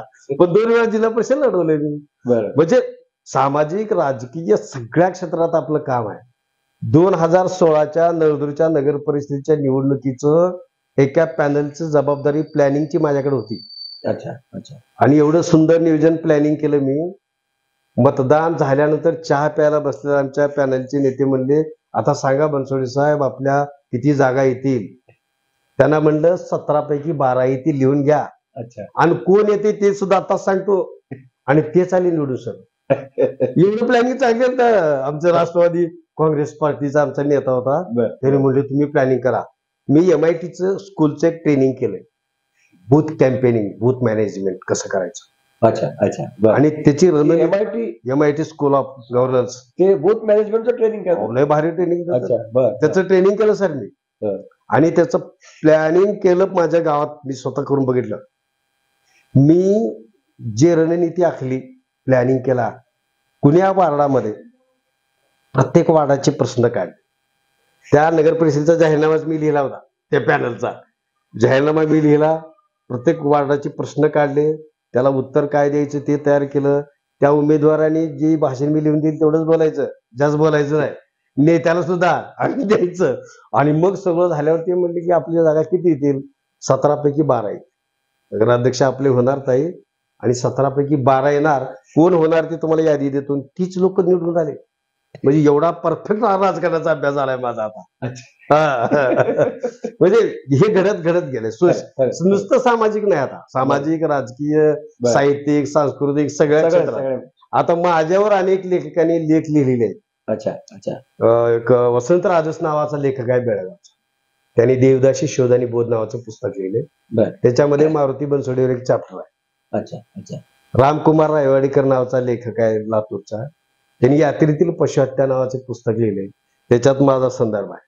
डॉक्टर नरेंद्र दाभोळकरांनी त्यांच्या एका पुस्तकामध्ये माझा संदर्भ दिलेला आहे. असं अनेक ठिकाणी बाबा आढावांनी मला तेव्हा एकदा पत्र लिहिलं होतं की अरे तुझ्या गावात 72ला पाण्याच्या घोटासाठी एकाचा खून झाला होता. त्याला आता 25 वर्ष झाली होती तेव्हा. की आज कसं तुझं गाव आहे मला लेख लिहि. आणि मी तो लेख लिहून दिला होता. आणि त्यांच्या सत्यधर्म नावाच्या पुरोगामी सत्यशोधक मध्ये ते छापलो. अनेक पेपरमध्ये वर्तमानपत्रात माझे लेख असतात, पुस्तकांनी आहेत. आता मला अनेक लोकांनी सांगितले की तुम्ही तुमचा सगळा प्रवास पुस्तक रूपाने करा. माझ्या मुलानं माझी मुलाखत घेतली, तुम्हाला मी पाठवली, तुम्ही बघितलात का नाही.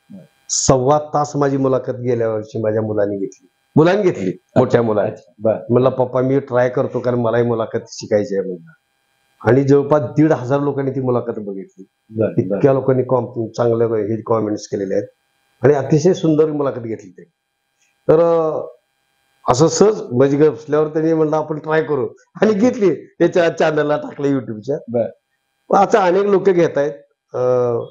श्रीराम लागू, निळू फुले, विजय तेंडुलकर, अनिल अवचट, आपले सकाळचे संपादक उत्तम कांबळे साहेब. अच्छा फार मोठ्या साहित्यकापर्यंत मी पोहोचलो. शरण कुमार लिंबाळेंनी दलित चळवळ नावाचे एक संपादन बाजारात 91च्या जन्मशताब्दी वर्षात पुस्तक छापले. महाराष्ट्रातल्या 22 साहित्यिकांचे त्याच्यात आत्मनिवेदन आहे. तर त्याच्यामध्ये माझं 91 मध्ये छापले ते आत्मनिवेदन.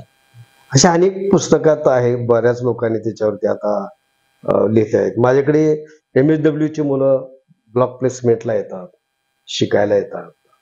मी त्यांना अनेक गावात, ज्या गावात मी काम करतो त्या गावातून त्यांना काम करून मग सर्टिफिकेट देतो. बरेच शिकतो. फार म्हणजे काम असं वाढत गेले. आणि असं म्हणजे निव्वळच त्या वेगळ्या वाहतच गेलो होतो पूर्वी, वाहतच गेलो होतो. पण आता नाही, कारण थोडा असा आता काय झालं, दाभोळकर बरोबर काम करत असताना तेव्हा एकतर पैसा फार कमी होता आणि प्रायोरिटी चुकली होती. मी एक दिवशी काय केलं, ते प्रस्तावना जी असते ना दलित चळवळ मधली, ती वाचत होतो आणि त्याच्यात एक वाक्य होतं, कार्यकर्त्यांनी चळवळीत झुकून द्यावी पण वाहत जाऊ. अच्छा. फार छान वाक्य आहे. कार्यकर्त्यांनी चळवळीत झुकून द्यावी पण वाहत जाऊ नये. मला रात्रभर झोप आली ना, मी वाहत चालू की काय, आणि मी वाहतच चालू होतो. कारण आपण चळवळीतून झुकून देऊन काम करायला, पण आपण वाहत चाललोय. कारण आपलं काय आहे? घर नाही, दार नाही, शेती नाही, नोकरी नाही, काय पण काम तर करतोय आपण, ही गलत आहे. रात्रभर झोपलो ना, दुसऱ्या दिवशी पोस्ट कार्ड लिहिलं दाभोळकरांना. डॉक्टर हे पुस्तक दलित चळवळ वाचत असताना शरणकुमार लिंबाळीची प्रस्तावना वाचली आणि त्याच्यात ती एक वाक्य मला असं झोंबलं. मी वाचलं, बरोबर आहे म्हणजे तू अस्वस्थ होणं स्वाभाविक आहे, कारण तुझ्याकडे सोर्स ऑफ इन्कम नाही. तुझी प्रायोरिटी चुकली आहे. पहिलं प्राधान्य कुटुंबाला द्या, दुसरं प्राधान्य नोकरीला द्या आणि तिसरं प्राधान्य चळवळीला द्या. तुझा प्राधान्यक्रम चुकलाय, तू तिसऱ्याला पहिले केला. अच्छा. त्यामुळे तुझी ही अवस्था झालेली आहे. तू हरकत नाही, MA कम्प्लीट कर. ND ला बोलतो, ND पाटलांना तुला कुठेतरी जॉब देऊ असं त्यांनी म्हणलं होतं. ते झालं. अजून थोड्या दिवसांनी एक वाक्य वाचलं अण्णाभाऊ साठेचं, ज्याची चूल चालू त्याचं कार्य चालू. कुठेतरी वाचलं मी त्यांचं. परत मला तसंच टेन्शन आलं, म्हणजे मी व्यापक अर्थाने घेत होतो. अच्छा. की ज्याची चूल चालू त्याचं कार्य चालू. याचा अर्थ ज्याला इन्कम ऑफ सोर्स आहे, ज्याला पैसा आहे, ज्याला मान सन्मान, त्या माणसाला मान सन्मान केवळ त्याने केलेल्या कामाला मूल्य आहे. एका प्राध्यापकाने केलेलं काम, एका डॉक्टरने केलेलं काम, एका व्यावसायिकाने केलेलं काम, एका उद्योगपतीने केलेलं काम थोडा असू द्या, त्याचा गाजावाजा फार होतो. फार मोठे समाजसेवक आहेत ना, आणि माझ्यासारख्या कार्यकर्त्यांनी किती जरी जीवाचं रान करून काम केलं, हे काय काम आहे का म्हणतात का, ह्याचं ह्याला काय कळत नाही. इन्कम म्हणजे इन्कम ऑफ सोर्स नसला ना, समोरचं बघण्याचे दृष्टिकोन बदलतो. म्हणून मी ते वाक्य माझा स्वतःला लावून बघितलं. अरे म्हणलं हे वाक्य भारी, ज्याचं कार्य चालू ते, ज्याची चूल चालू त्याचं कार्य चालू. स्वतःचं इन्कम ऑफ सोर्स ज्याला आहे त्यानं केलेल्या कामाला मूल्य होतं, त्याचं मूल्य होतं. ज्याला सोर्स नाही त्यानं केलेलं काम हे व्यर्थ आहे. अच्छा. रात्रभर झोपलो नाही. म्हणजे ह्या 2-3 वाक्यामुळे मी फार घडते. म्हणजे हे असे अनेक अनुभव येतात आणि हे खरं आहे की आपण आपल्या कुटुंबासाठी झटलं पाहिजे, वेळ दिला पाहिजे, पैसा उभा केला पाहिजे. आपण करू शकलो नाही. अहो इतकी वाईट अवस्था माझी व्हायची, घरात काहीच नाही, पैसे तर लागणार. मुलगा दवाखान्यात होता छोटा, मंगेश नावाचा मुलगा तर नाही, मारला तो, तेव्हा आजारी होता. मग माझ्या शबनमध्ये 2 पुस्तकं टाकले, 2-3 सायकल घेतली आणि एकाच्या घरी गेलो. वराडे सर म्हणे, आवाजला सर आहेत का, या या, अहो कसा नको या. मारुती बनसोडे नाव लय मोठं, पण पैसे काहीच नाहीत. नाव लय मोठं, पेपरमध्ये रोज लोक चांगला असतो. पण मग मी गेलो, काय सर, या या म्हणजे चहा पाणी केली. कसं काय आलतो, 2-3 पुस्तकं फार चांगले आहेत, ते तुम्हाला द्यावं म्हणून आलो. म्हणून हो द्या की. मी ते पुस्तक दिले, त्याचे पैसे घेतले आणि मग घरात पोरांना दवाखान्यात. इतकी वाईट दिवस काढलीत आम्ही. एकदा तर बाळे गुरुजीकडे गेलो, आमचे गुरुजी डाळिंबला गेले होते. म्हणलं सर गुरुजी काहीच पैसे नाहीत म्हणलं, आता लय हाल चालले बाबा. मग आता माझा पगार झाला की म्हणजे ते शेतातल्या काकड्या निघाल, ते 3-4 पोते घेऊन जा म्हणजे. शेतातल्या काका आता ती 2 पोर लावून दिले, ट्रकवर टाकलं डाळीमधून अंधुरीच्या बाजारात आणल्या. आता विकायला कुणाला येते अक्कल आहे, कारण आम्ही कधी व्यापारच केला नाही. मग 4 पोते काकड्या उतरल्या.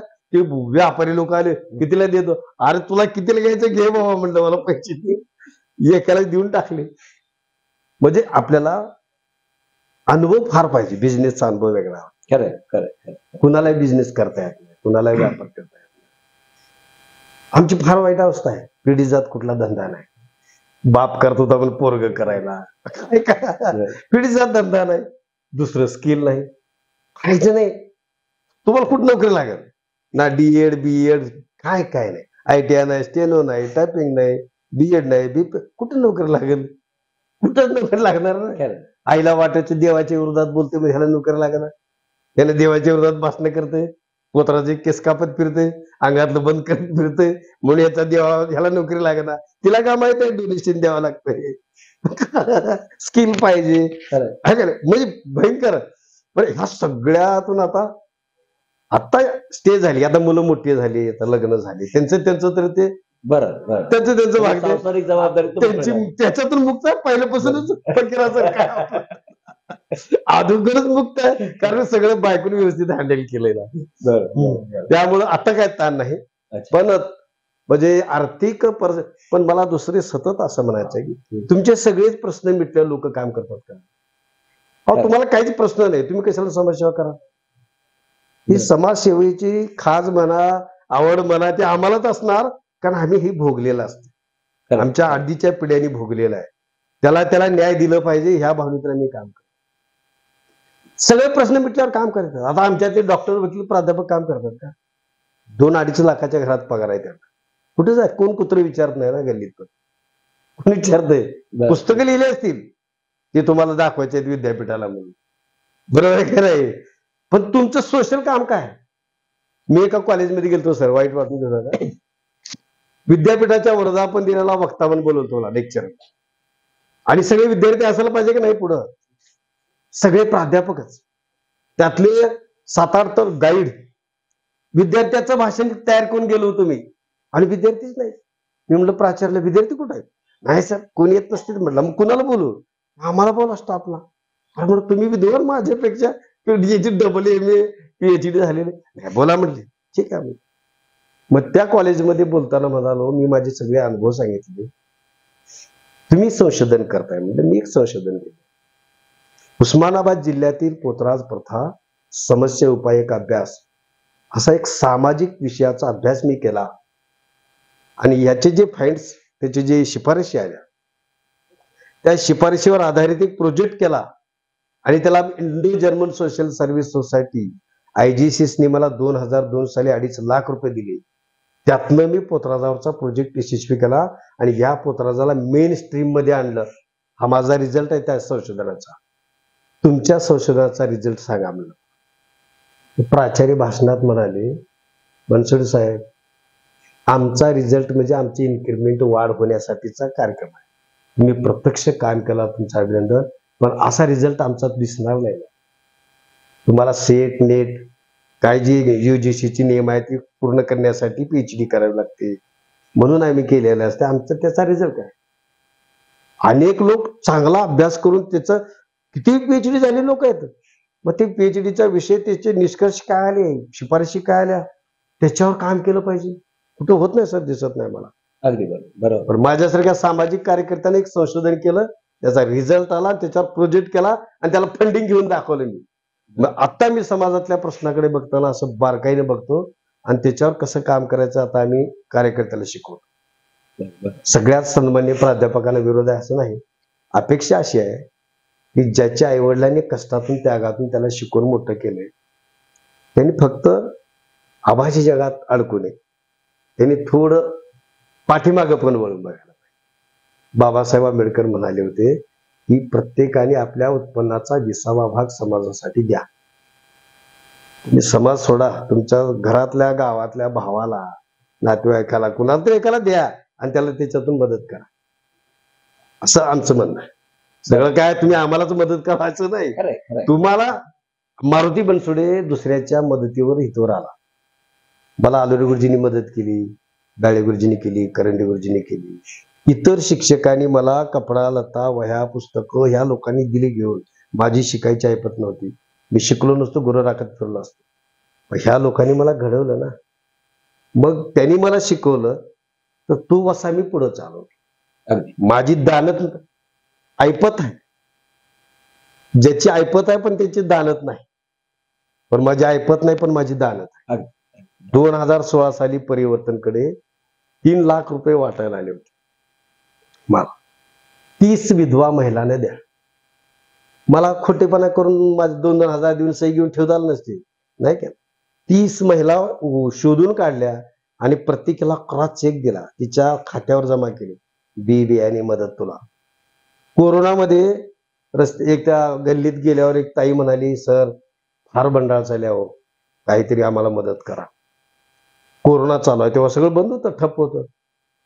मग मी त्या ताई पुढून एका मुंबईच्या संस्थेला फोन लावला, अरे इथं लय हाल चालली आहे आणि किट पाठव. किती देऊ सर? 250 दे. त्याला 272 पाठवले. 272 अशा गरीब गरजू लोकांना दिली. परत एका संस्थेने 150 पाठवले, ते वाटले. अजून एकाने 100 पाठवले, ते वाटले. माझे कुटुंब पुण्यात, मुलाकडे बायको अडकली, मी एकटा तिथं. मी आलेल्या सगळे लोकांना किट वाटून त्यांना मदत केली. ते बरोबर नाथपंथी डवरी समाजाचे लोक नळदूरच्या एका बाजूला 10-12 घरं होते. त्याने असे अरुण जाधवला फोन केला जामखेडच्या, आम्ही इथं अडकलोय भाऊ, आम्हाला मदत करा. अरे तिथं आपले सामाजिक कार्यकर्ते आहेत की, कोण, मारुती बनसोडे, माझा नंबर दिला. त्यांनी, साहेब आम्ही इथं पंचायत, आम्हाला काहीच नाही. सकाळी फोन केला, म्हणलं संध्याकाळी तुझ्या इथं आलो. माझं काय द्यायला, पण लोकांची मदत गोळा केली, निघून दिलं. पण कुठून तर आणून द्यायला तर पाहिजे ना. बरं. ही लोकांना मी इतकी सेवा केलेली आहे सर, प्रचंड सेवा केली आहे मी. 30 महिलांना 10-10 हजार, अर्ध्या तासात 3 लाख रुपये वाटले. पेपरला बातमी आली, परिवर्तन करून 3 लाख रुपयांची मदत. अरे कुठून पैसे आणले बाबा, एवढं कुठून पैसे आणले? मी म्हणलं असं एका संस्थेने दिले, ते लोकांना दिले. मला जर तसं वाटलं असतं तर मी 2,000 असं घेऊन देईन का, पण नाही म्हणते, त्याच्यासाठी आले त्याला द्यायचे. इमानदारीने काम केले सर मी आजपर्यंत, आणि त्या मायमावल्याचा आशीर्वाद मला मिळाला. कुण्यातरी रूपाने आशीर्वाद मिळतो. आपण हे काय अंधश्रद्धा नाही, पण एक श्रद्धा आहे. हे अंध नाही, ही काही नवस नाही. परंतु तुमचं कल्याण मी केलं तर माझं कल्याण कुठून तर होणारच आहे ना. तुम्हाला मी मदत केली तर मला कोणीतरी देणार आहे, हा भावना असते. बरं. असे भयंकर अनुभव आहे सर, त्याला फार मोठं पुस्तक होईल आपलं. संविधान विचार मंच बारामती आयोजित भीमपुत्र आयडॉल 2025 साठी माझ्यासारख्या अतिशय तळातल्या कार्यकर्त्याची नोंद घेतली तुम्ही, आणि मला हा पुरस्कार जाहीर केला, आणि माझं काम अधिक लोकांपर्यंत पोहोचवण्याचं काम तुम्ही केलेलं आहे. खरं तर मी फार आनंदी आहे, आणि मी आपल्या या मंचाचं मनपूर्वक आभार व्यक्त करतो. आणि मारुती बनसोडेच्या कामाचा जो प्रवास आहे आजपर्यंतचा, तो या निमित्तानं परत एकदा लोकांच्या समोर उलगडता येईल, लोक समजून घेतील, ही अपेक्षा आहे. आपण माझी निवड केल्याबद्दल धन्यवाद. हे होते नळदुर्गचे मारुती बनसोडे सर. एक सामाजिक कार्यकर्ता कसा असावा त्याचं एक मूर्तिमंत उदाहरण त्यांनी आज आपल्या पुढे दाखवलं. सामाजिक कार्यकर्त्याचं आयुष्य कसं असतं आणि त्यांनी कशा पद्धतीने काम केलं पाहिजे याचं एक तांत्रिक पद्धतीने त्यांनी उलगडून दाखवलं. असे बनसोडे सरांनी आज आपल्याला वेळ दिला आणि आपल्याशी गप्पा मारल्या, त्याबद्दल सर आपले आभार. एक भीमपुत्र आयडॉल 2025 चे मारुती बनसोडे सर हे मानकरी आहेत, त्याबद्दलही त्यांचं अभिनंदन करतो. आणि आता या ठिकाणी